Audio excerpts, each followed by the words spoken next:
So thanks everybody for inviting me to come and talk about our work at Discover Denver. I put together a little PowerPoint presentation. Of course, you guys know that this was a giant effort, so this is definitely a 50,000 foot look at the things that we've found, but we will definitely be providing more detailed information to you. And I just want to say, Rodney, I'm sorry to hear that I don't know where you're going, but you've been great to work with, so thank you very much. Let's see. So, let's see, Maggie, am I in charge now? I've got, I'm seeing requests from the waiting room. Should I be letting these folks in, Maggie? I'll just do it. Okay. So I am going to share my screen and go through my presentation to you. And if you have questions, just feel free to add them to the chat.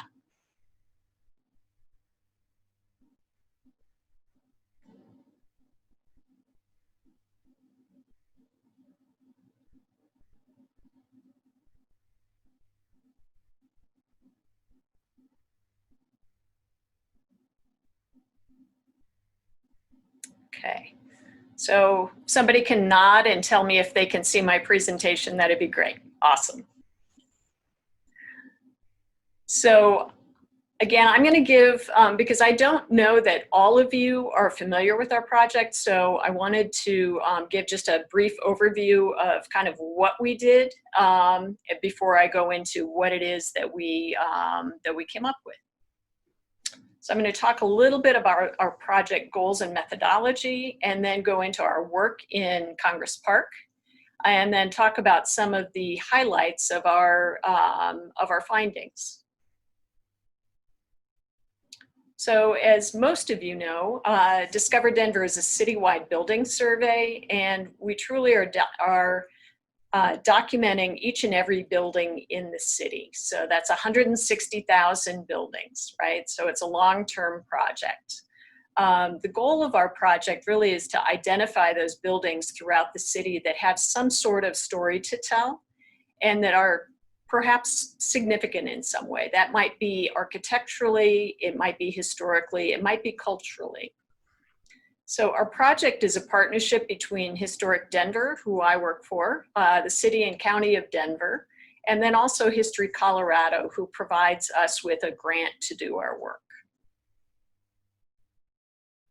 So as far as activities that in each survey area, we do what we call field survey, which is basically documenting buildings in the field. So we document each and every building from the public right-of-way, meaning we take a few photos of each building, and then we use special software to document the exterior features of each building.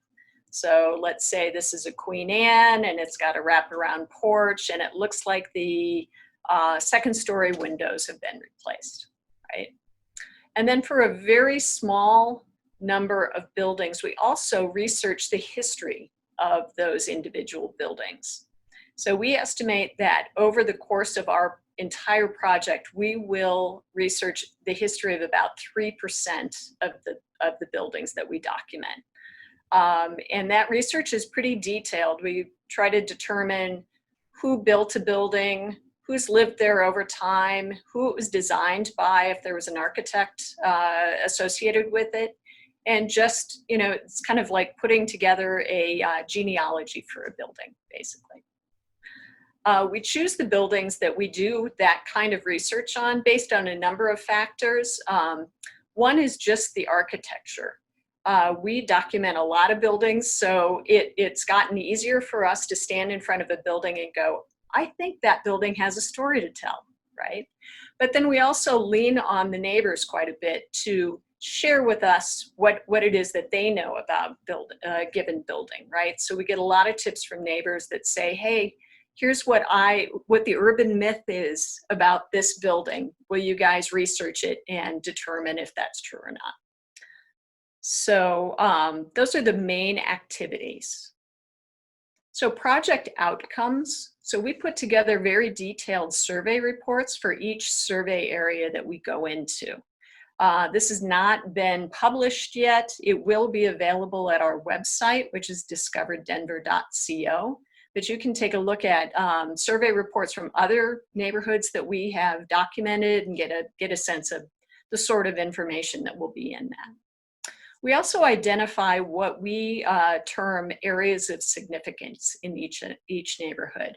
So those are really groupings of buildings that have a story to tell as a group.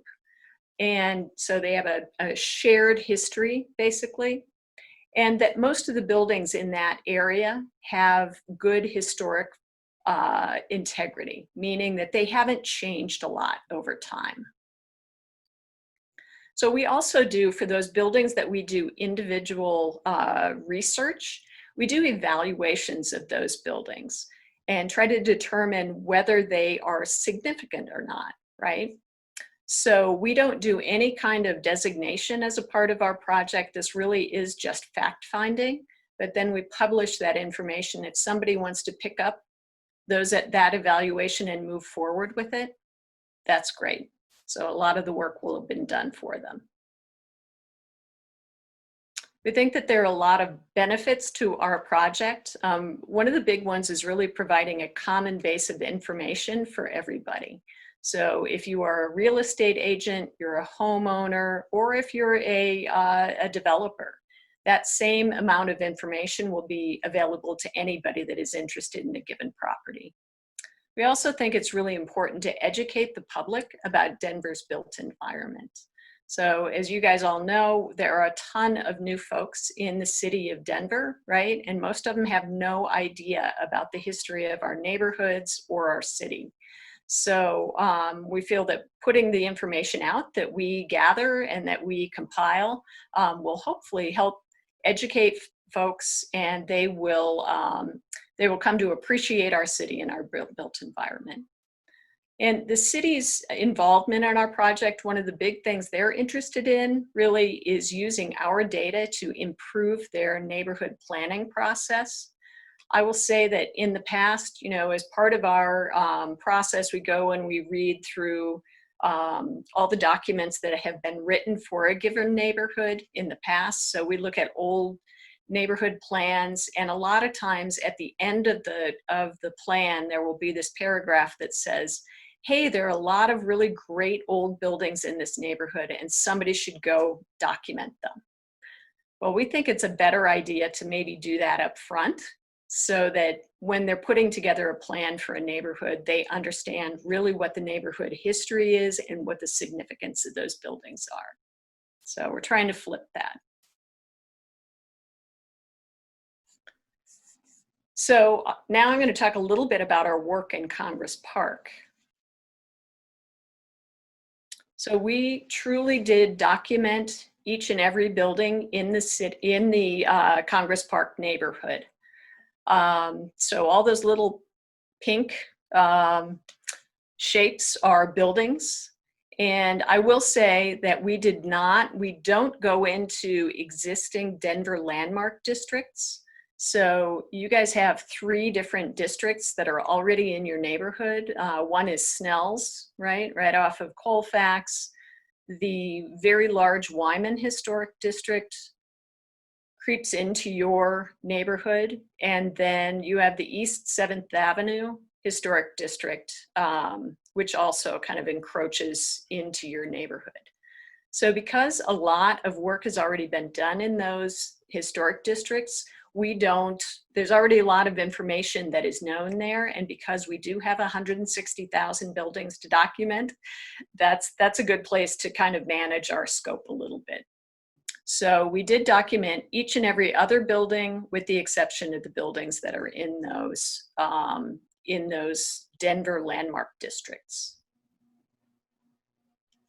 So our field work, because Congress Park really is a really big neighborhood, we were there for a little bit over a year just documenting buildings, right? So our volunteers, we have a ton of volunteers that help us with this project, and they were out there 2 to 3 days a week, weather dependent, with their cameras and their little handheld tablets, right? So we were there in 2018 and through pretty much the end of 2019. And while we were there, we documented over 2,400 buildings, right? So I will also say that we researched the history of 137 buildings in the Congress Park neighborhood. You know, I say that we will research about 3% over the course of the our work in the city, but we doubled that in Congress Park just because you have such amazing, amazing buildings, right? We got a lot of information from the neighbors, and just architecturally, the buildings, you have so many just stunning buildings that look like they were built yesterday, right? So, and I will just take this opportunity to share that our volunteers loved working in Congress Park. So absolutely. I mean, they were thrilled to come every day because you never knew what you were going to see, right? So now I'm going to talk a little bit about the areas of significance that we identified in Congress Park. And I will share that we go into some neighborhoods and we maybe don't find an area of significance, or we find one tiny corner. But in Congress Park, it was more a matter of what areas did we think were not, right? Because there's just so much in your neighborhood. So we identified basically 6 areas of significance. And again, remember that those are groupings of buildings that have a shared history or tell a story, right? And that most of the buildings in those areas have really good integrity and have not changed a lot over time. So we have Area 1, which is just truly half a block, but there's some amazing, really high style homes that are right along York, on the 800 block of York. We've got Area 2, which is this giant irregular shape, right? Which again tells its own story. Area 3 is kind of the center of the neighborhood, and that is a different story, right? Area 4 is this poor little orphaned area down here that is surrounded by the East 7th Avenue Historic District that kind of got cut off from the rest of the neighborhood. And then Area 5 is this area that borders Colfax. And Area 6 is the very northwest corner. So I'll go through each of those and talk about kind of what we think the differences are between those areas and the stories that they have to tell.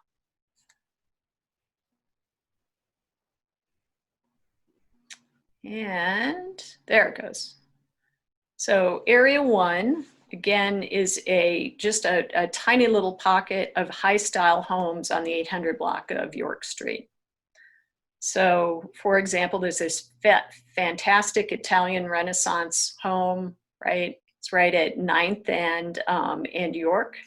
And what we learned about that one, I just thought I'd share because it's pretty interesting. This is a newspaper article from 1920. It was actually built as a spec home, right? That's quite a spec home.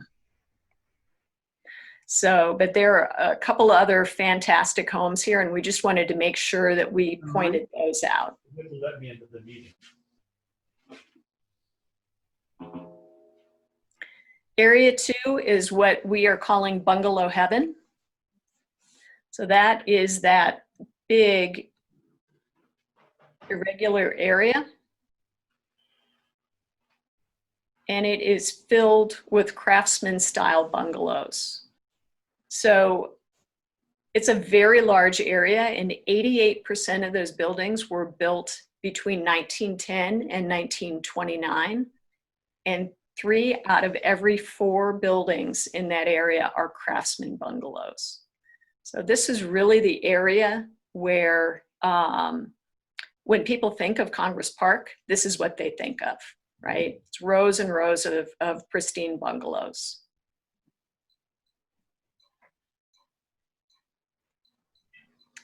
Area 3 is what I'm calling the March of Progress. So really what is super interesting in Congress Park is as you move from west to east, you see a progression or an evolution of architectural styles, right? The west of the neighborhood, you've got Queen Anne's and Classical Revival homes. As you move through eastward, you run into street after street of four squares. And then that bleeds into bungalows, right? So it was really fun for us. Our volunteers worked west to east, so they really saw that progression. And that really does tell a story about how the Congress Park neighborhood developed. So that's another story in itself. Area 4 is that orphaned little area just south of the 7th Avenue Historic District. And again, it's just more bungalows, right? It's a smaller bungalow heaven, I guess. But so again, Craftsman bungalows, but because it's not, it does not abut that Area 2, we made it its own. Area 5 is that area that it's basically the 1400 block of many of the streets that go through Congress Park. And it's really, you can see the influence of Colfax from when that was a prominent residential street, right? So before Colfax became the commercial corridor that it is, it really was the place to have your mansion, right? Before it became commercially zoned, and I want to say it was like the early 1930s, there were grand mansions along Colfax. And you really saw the influence of those homes bleed into the 1400 block of the Congress Park neighborhood. So you see the houses are significantly larger on that block in many cases. So you see that influence. And that is, not every building. Of course, there is some infill, but you definitely see a difference in that block. So we felt that that had a different story to tell. And then Area 6 is what we are calling early Capitol Heights. So before Congress Park was Congress Park, right? Congress Park as a neighborhood was something that was made up by the Denver Planning Office in the 1970s. They split the city up into neighborhoods and just basically slapped labels on them. So you guys became Congress Park because of the actual city park, Congress Park. But this was an area that was really known as Capitol Heights for a very long time, right? And we still see evidence of that in Capitol Heights Presbyterian Church. We see evidence of that in I think there's Capitol Heights Pharmacy, right? There are a few businesses that still carry that name. But the northwest section of the neighborhood, really, most of those buildings predate the turn of the century, right? Meaning 1900. So a lot of Queen Anne's. There were a lot of prominent Denverites that lived in that part of the neighborhood. So again, this has a different story to tell. So we've grabbed that as a different area of significance.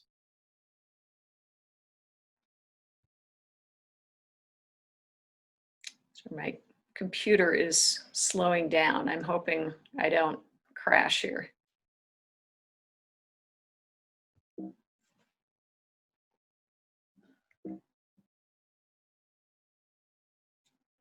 Let's see if I can. I think my presentation is frozen.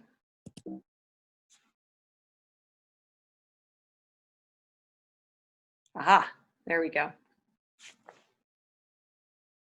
So now I'm going to talk a little bit about some of the individual buildings. And again, remember that we researched 137 buildings. Vicki gave me 20 minutes, so I'm just going to go over a couple.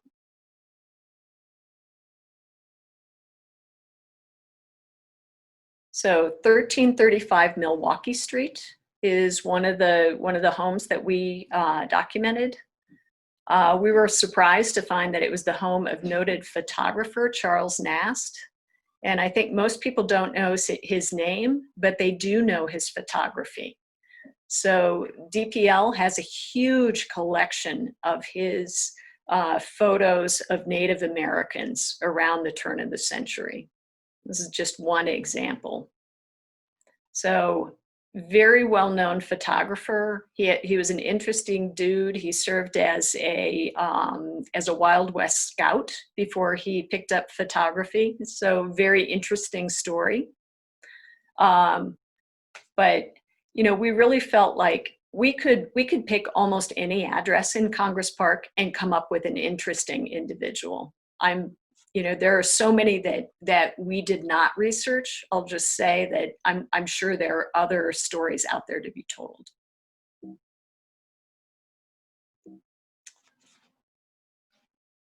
Sorry, I'm trying to change my slide here.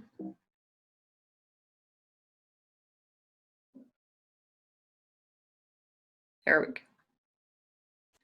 So 1321 Columbine Street. It's the home of journalist and historian Frank Hall. So Mr. Hall served as Colorado's Secretary of State. He was the mining editor for the Denver Post when mining was basically our economy. So that was a very prominent position. And the way that I know him best is that he wrote a multi-volume history of the state of Colorado, and we use it all the time in our work, right? So it's a very scholarly work, and it helps us out a lot. So, home of journalist and historian Frank Hall. This is a historic photo that I grabbed off of DPL's website, and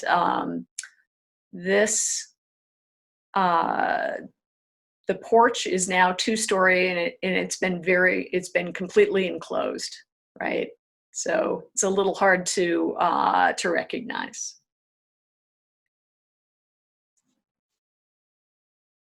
So we also researched 1265 Fillmore Street. And, you know, often the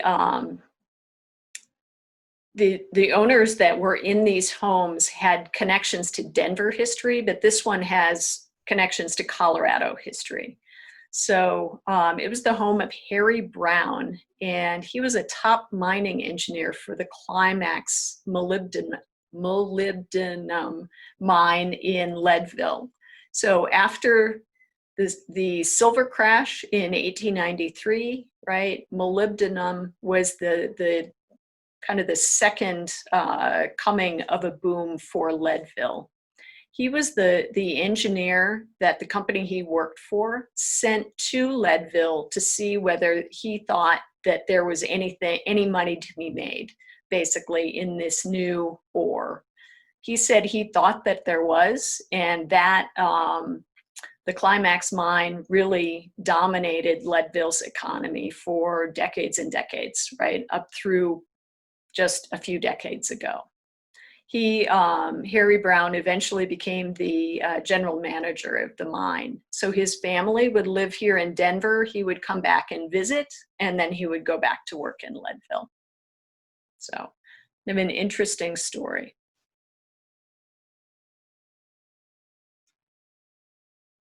So we also researched 1370 Madison Street, which is just a gorgeous home. I love the wall dormers. They look like eyebrows on the front of this house. So one thing that was interesting was that it was built by real estate developer Kingsley Pence. And he built a lot of the homes actually in Congress Park. So we kept running into him over and over and over. He was also a big proponent of the Denver Mountain Park system, and there's actually a Pence Park up in the mountains named after Kingsley Pence.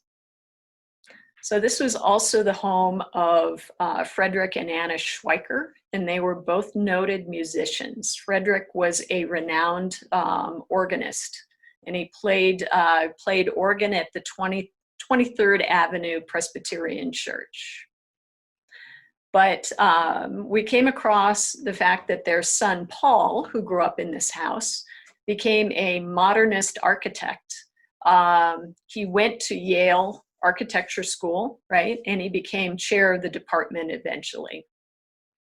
So kind of an interesting little history.